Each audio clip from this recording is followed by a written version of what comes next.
So at this time, I start discovering, the YouTube left wing atmosphere at the time. I'll leave names out just because a lot of those people are not who they were at that time. A lot of them changed and they don't deserve shout outs. So, um, but at the time, there was a growing left wing atmosphere on YouTube full of these different channels that were all coming out at the time that were really educating and doing deep dives, bringing up articles, showing the details, pointing out where the media was lying, pointing out where the left, or not the left, I'm sorry, pointing out where Democrats were lying, pointing out where Republicans were lying, all of these things. So I felt like that was like the biggest piece of my education was around that time, and it happened to coincide with the rise of Bernie Sanders as well. So that just sort of was a coincidence that I happened to be deep diving into politics around the time that Bernie took off. And then that's when I was exposed to ideas that I didn't even know were ideas outside of the United States. Like I had never heard of single payer healthcare before Bernie. I just kind of assumed this is just how it worked. You know what I mean? This is how it works everywhere, I'm sure. Shane Graham to the show. Thank you so very much for coming, and it's a pleasure to have you. Absolutely. Thank you very much for having me. I'm excited to be here. Yeah, definitely. So let me get started off with, so people get to know you a little bit. Shane, let me ask you this. How did you get into this space regarding Ethos Media Network? And was that an undertaking pre-Bernie or post-Bernie, or how did that come about? Okay, so it was kind of, it's sort of a long story, but I'll try to shorten it as much as possible. Essentially, I'm from Michigan. I'm from the Detroit area. I grew up, with a very diverse background. I grew up in a school district that spoke 80 different languages at home. I grew up around Middle Eastern people, Jewish people, Black people, white people, all different religions, everything, right? So that was my understanding of the world. And I just felt like that's how it should be, right? I moved to Arizona. And Arizona is a very conservative place. Even a lot of the younger people who may be more socially progressive or socially left wing, a lot of times economically, they still, are more conservative or right wing. So I was running into that a little bit more, and it wasn't. I wasn't really able to articulate my arguments very well. So around this time, this is probably about 10 and 11 years ago. 2013, 2014, that era. I didn't really have the ability to articulate my arguments very well. I just kind of voted the way my parents did and the way my, family did. We're all Democrats. There's got to be a reason for it. So that piqued some of my curiosity into diving a little bit more into politics and why certain people voted the way they did. So that was sort of the start of it. Then Mike Brown happened in St. Louis. And at that time, I was living with, very, very great family. I was renting a room with a family at the time, and it was a conservative family. And so me and the father of the house, the owner of the house, he and I would get into these debates about, was the cop right? Was Mike Brown right? Did he do something wrong? Was the media telling the full story? All of these kind of things, right? So again, that sparked even more curiosity. So at this time, I start discovering, the YouTube left wing atmosphere at the time. I'll leave names out just because a lot of those people are not who they were at that time. A lot of them changed and they don't deserve shout outs. So, but at the time, there was a growing left wing atmosphere on YouTube full of these different channels that were all coming out at the time that were really educating and doing deep dives, bringing up articles, showing the details, pointing out where the media was lying, pointing out where the left, or not the left, I'm sorry, pointing out where Democrats were lying, pointing out where Republicans were lying, all of these things. So I felt like that was like the biggest piece of my education was around that time, and it happened to coincide with the rise of Bernie Sanders as well. So that just sort of was a coincidence that I happened to be deep diving into politics around the time that Bernie took off. And then that's when I was exposed to ideas that I didn't even know were ideas outside of the United States. Like I had never heard of single payer healthcare before Bernie. I just kind of assumed this is just how it worked. You know what I mean? This is how it works everywhere, I'm sure. I had never heard, thought of, colleges and universities being paid for the same way that, high school and every other level of education is paid for. Not even an idea that even came into my mind frame. And then when I found out how we could pay for all these things and how expensive the current systems are right now and how much less we would be paying if we change certain things, it just really opened my eyes.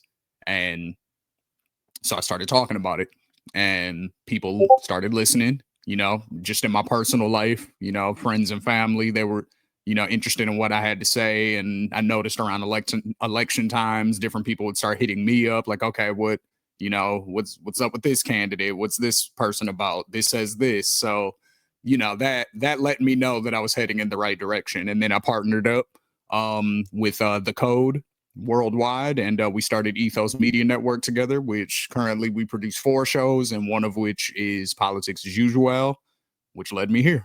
So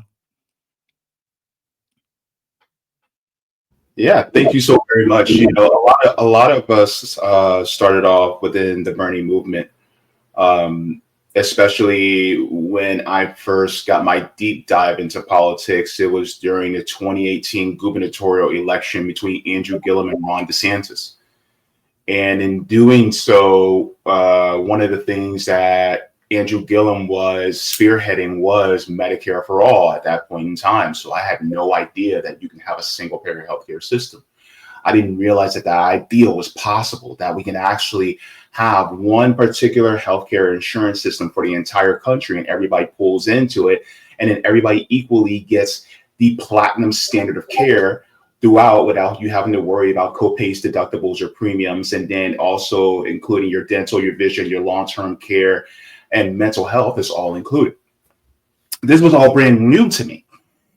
And so, in hearing that, and then next thing you know, I'm getting, here's how far to the right I was back then.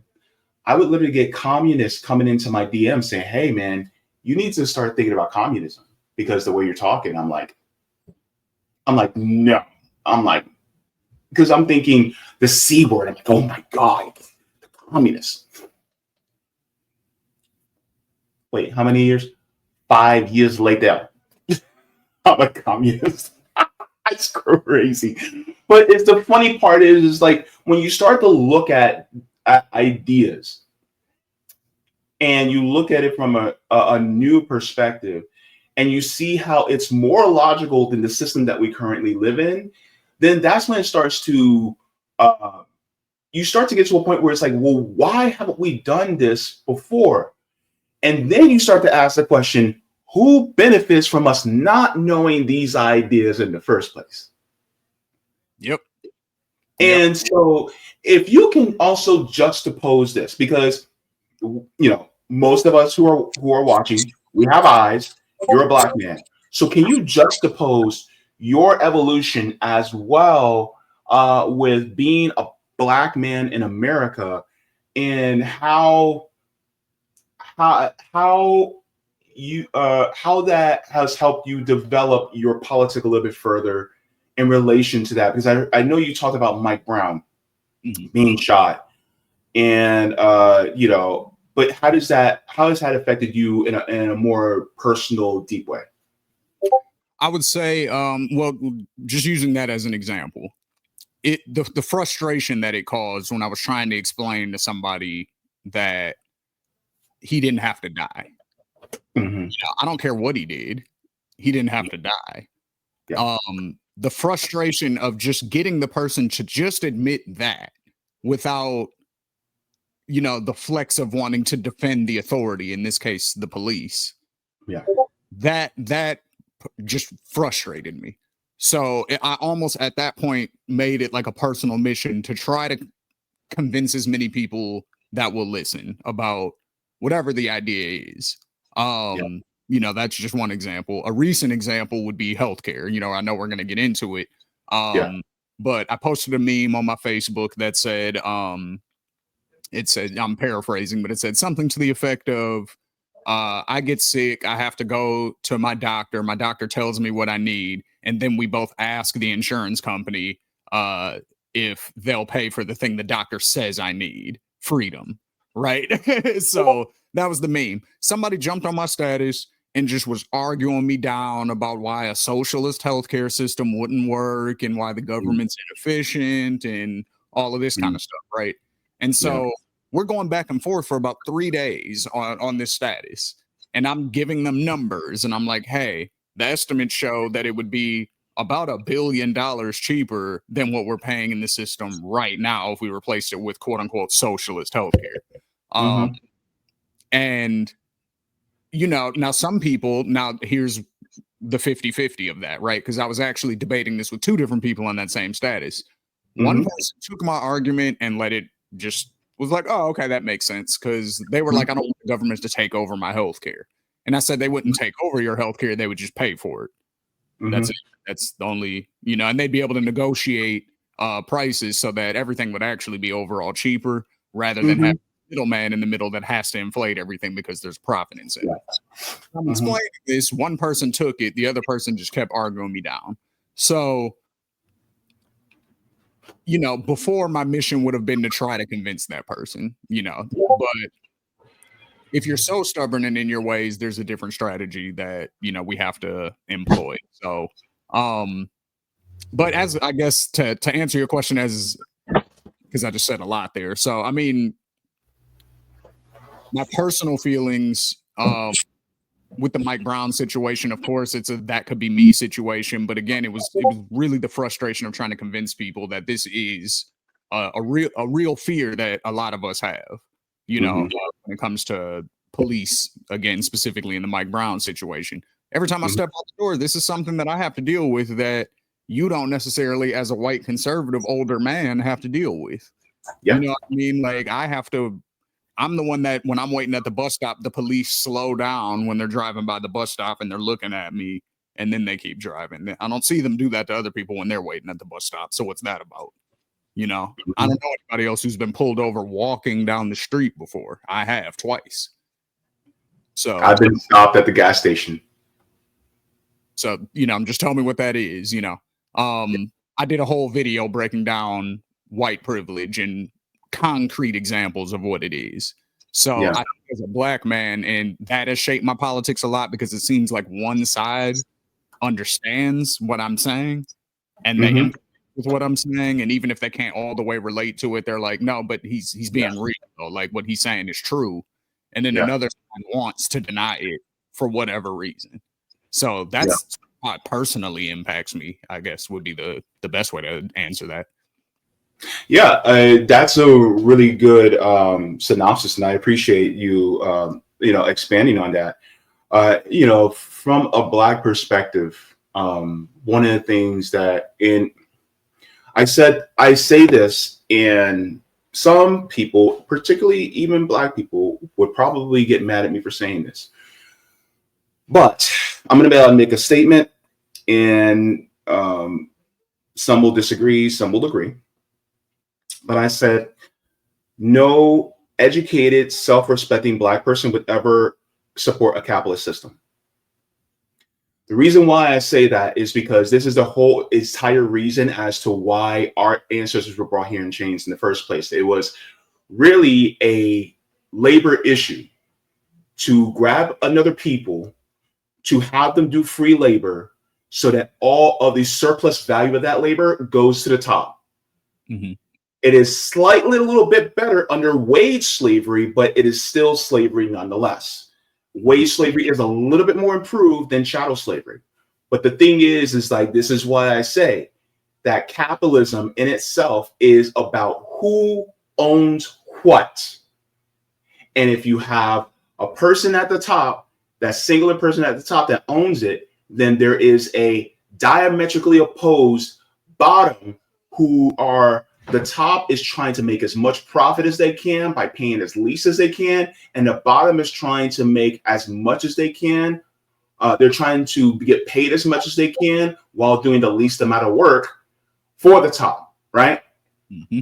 The issue is that within the capitalist system is that they have been the ones in the ruling.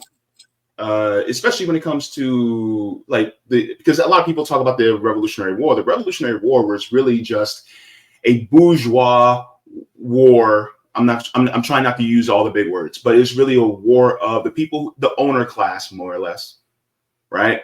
Mm-hmm. But how did it benefit the workers? How did it benefit people that look like you and me?